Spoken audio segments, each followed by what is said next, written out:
Welcome to the October 2025 issue of Japan's Top 10 Headlines.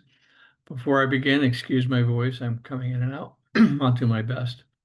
If you're coming to Japan for Power Week, the annual event last year, about 700 people, I think they're expecting even more.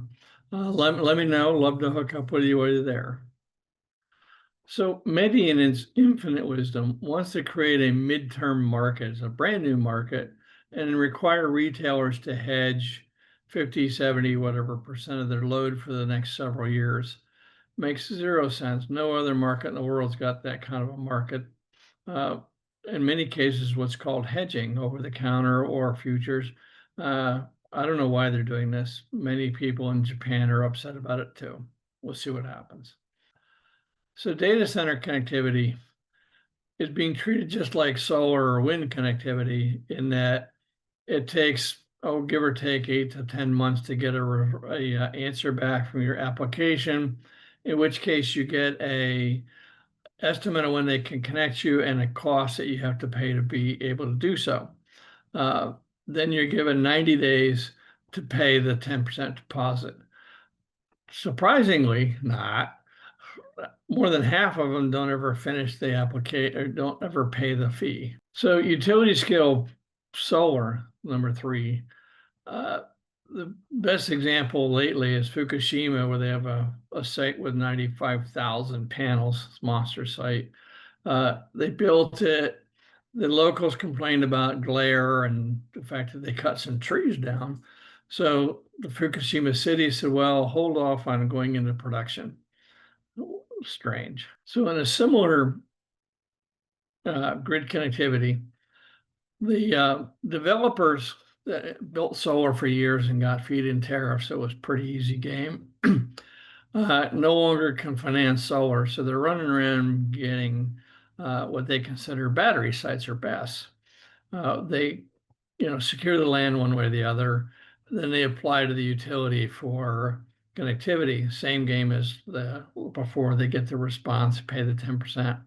Most of them, before they pay the 10%, try to flip the property. All well and good, but we've run into situations where one particular site was applied to by 9 different developers because there's no rules against it.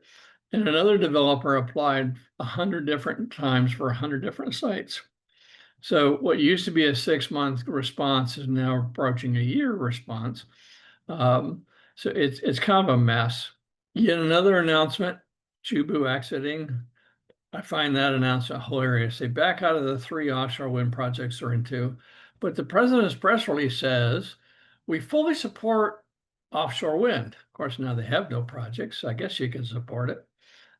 It's yet another in a line of offshore wind departures. So this next headline, as we all know, Japan has passed net zero laws by 2050.